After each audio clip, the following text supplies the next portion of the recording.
Hi guys, welcome to Facebook Live. It's 4:30, it's Friday afternoon. As always, I'm here to talk to you, just a little snippet on a subject or subjects throughout the course of the year.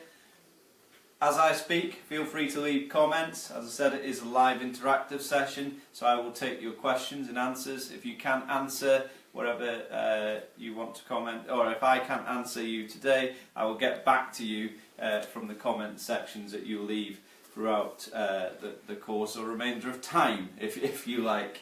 So, last week I was in head office in Bournemouth, and I was joined by Talia Galloway, who is one of her subject matter experts, and we talked about dignity. I love the fact it's had so many views and we've had so much positive feedback from that, but keep that feedback coming in. We're here to help, here to discuss and maybe give you some tips and ideas. As always, you can watch any video that we've produced on these Facebook Live sessions either through the Facebook page, or you can go over to our website at www.elearningforyou.co.uk. There is actually a button there, YouTube link button. Click it, take you through. It will give you every video. Have a look. There's many that we've done over the course of the few weeks that are interesting subjects, either in management or care specific. So you just might find them good for your own CPD, just to watch over. They're normally about 15 to 20 minutes in length. I recommend them, of course I do. Today's subject, we're only going to do for about 10 minutes today, 10 to 15 minutes. I say that, I'll try and curtail myself for that moment in time. And that's just because it's a lovely day outside. I'm sure you all want to get off and enjoy the weekend and enjoy the spring that is there now for all to see. Also, it's comic relief, and I've got duties that I've got to go and perform throughout the course of the night, would you believe it, cycling. But that's on my other side, Facebook Live. So I don't want to spend too much time today. I want to let you get off. I want you to enjoy it. But I did want to do this session, and I wanted to just give you a little bit of advice going into the weekend, maybe something you can look at. Now, this one that I'm going to talk to you about today is what we know as the 80-20 rule, or for some of you, you may have heard it as Pareto's rule.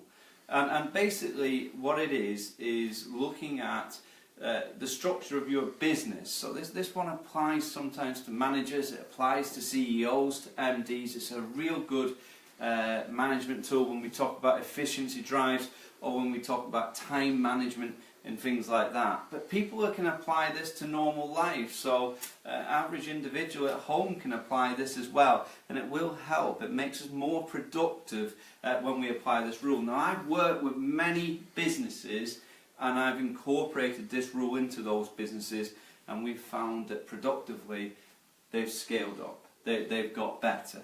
And what I'm asking you to do today is to look at your own setting, apply this rule, just have a look at it, see the feel. You'll be surprised by the results, but it will focus you in an area that you really do need to focus down. Now, I said before we're talking about the 80-20 rule. Now, for some of you, you may be wondering, what on earth is he going on about 80-20 rule? Is he talking about some mix for a cocktail or something like that? No, I'm not. I'm talking about the basic fact that if you were to analyse, and this is an important bit, if you were to analyse what you do in your working life, within your organisation, within your business, you would find that 20% of your time leads to 80% productivity. And what I mean by that, let me write this down, for some reason I've gone wrong there, but what I mean by that, productiveness. Now, Talia will be watching this and going, whiteboard skills, because they're appalling, I know. But basically what we're talking about is that 80% of your product, 80% of your good work will come from 20% of your efforts. And when you actually start to look at it, you start to realise, actually, that's quite true. And a lot of people look at this and think, well, I put my best work in between the hours of 9 and 11. And they will find that between the hours of 9 and 11, that 80% of the good work they do happens in that period of time. So therefore, after that, the other 80% of their time, they're only finding it's 20% productiveness, and it applies everywhere. It's the same rule as this, that if we're looking at a staff structure, for example, if you were to start to analyse things like staff illness, you will find that 20% of your workforce equates to 80% of your staff illness. It'll be the same for turnover. It will be the same for problems that you get, that 20% of your staff give you 80% of the problems. If you're a business, your clients, you will find that 20% of your clients give you 80% of the work that you've got to go back and answer to. So who are these? Who is this magic 20%? So not only do we know about it in our own world, in our own life, but we also then have to start to figure out, well, what is the profile of this 20%? You see, if I know that 20% of my workforce are causing 80% of my staff illness, then I can work out what does that 20% look like. And that allows me to make key decisions. It allows me to focus on that 20%. Do I want them in the workforce? Is there a problem? Is there a similar pattern with that 20%? Are those the people that seem to work the long hours? Or those the people that have a history of this? And therefore, when it comes to things like recruitment of staff going forward, we can actually try and find the 80% of staff that aren't giving us the problem, that aren't giving us the headache. And that focuses our decision making. Instead, we have a nasty habit of concentrating on this. Everybody. We don't need to concentrate our efforts on everybody. That's why we audit, that's why we do the trails. Somebody once said to me in relation to this, and they were absolutely right, that if we looked at this from a friendship point of view, just take it into your personal life, 80% of the good times that you have with your friends will actually come from 20% of your friends. So 20% of your friends will equate to that 80% of good times. So why are we spending so much time with the 80% that are actually only giving us 20% of the good times? It's about working out what's best for you personally, what's best for your business, and everything like that. Now, I look at this principle when it comes to things like designing courses.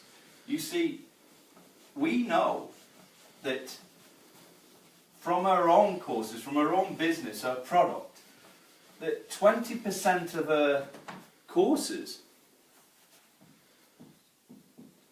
will produce 80% of our revenue. Quite key, that. So which one should we develop more? Should always be this. But which ones are they? Why are we concentrating on ones that sit in the other market? Now, a little story for you. There's a movie that's just come out recently called The Founder, and it looks at the McDonald's franchise, if you like. Now, going back, and this is a genius of it, they actually used the principle of the 80-20 rule when coming up with the McDonald's theory. Two brothers who looked at normal fast food joint restaurants in America at that moment in time and started to realise that they sold a whole raft of goods, which caused delays in getting food served. It caused problems in terms of people complaining. The food would arrive cold. There was a whole host of problems. The jukebox in the corner would attract the wrong people. If they couldn't serve people quickly, then what would happen is customers would just turn away. So they took this whole philosophy and they actually took their menu from, let's say, the 100 items, and they looked at the top 20% of selling items. And they actually ditched. So if we look at that, they decided, okay, actually the only items that sell quite a lot are things like hamburgers, fries, shakes. And they took a bold move. They actually got rid of every other item, scrapped it, got rid of it. They got rid of plates because they would break and there was damages and it was cost, etc. like that. But using that rule, they actually created what we now know as McDonald's. And if you look at most fast food joints out there, they've actually copied the McDonald's philosophy, which was very much the 80-20 rule. I had another person who turned to me and was talking about books. I read a lot of books. You know this, guys. I've said it before.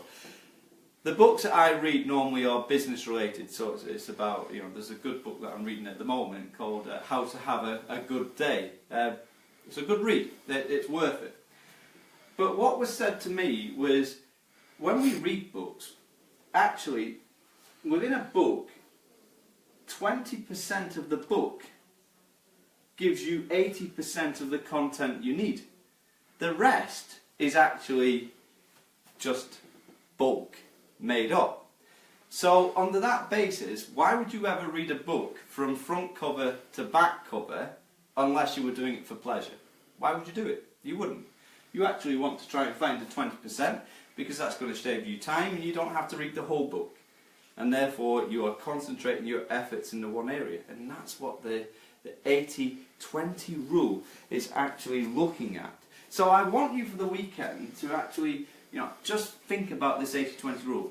If you've not understood it the way that I've explained it to you, jump on YouTube, have a look at some videos over the 80-20 rule.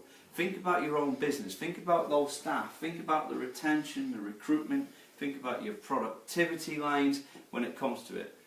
Concentrate on what you're good at. You see, if 20% of my effort brings 80% results, then that means I must be good at that 20%. So concentrate on that. One more thing, just to think about for the weekend. You are the best at being you. You're always going to be second best at being someone else. So do what you're good at. Concentrate your efforts into the area that you need to concentrate them. Know what it is that you're actually driving towards. Use every tool you can to actually measure that data to find out who that 20% is. There's so much more I could talk about on this subject. I really could. I may come back to it another week and give you some more examples about it. But think about it this weekend. 80-20 rule. Yeah? Let's start concentrating on the 20% that delivers the 80% of results and stop not concentrating on the other side of things. Now, I said I was going to make it short and sharp. I have. Next week, we're actually going to talk about key lines of inquiry. So that's very much for the health and social care sector. So we're looking at CQC inspection reports. We're looking at those 5 key lines of inquiry, and we're going to talk about where CQC are going in the future with the new regulations that they're looking to bring out. Some of them are already starting to filter through. So that's going to be good. I'm going to have a special guest with me, so we'll take many questions from you. Therefore, all it leaves me to do is wish you a great weekend. As always, happy to discuss this more, so leave a comment if you wish, but think for yourself over the weekend. 80-20 rule. Have a read on it. Have a look at it. There's many things on the internet about it. A lot of businesses apply it. If you haven't heard of it, read it. If you have heard of it and you're not looking at it, then look at it. For now though, have a great weekend, guys. I'll see you next week. Thanks for joining. See you then. Bye.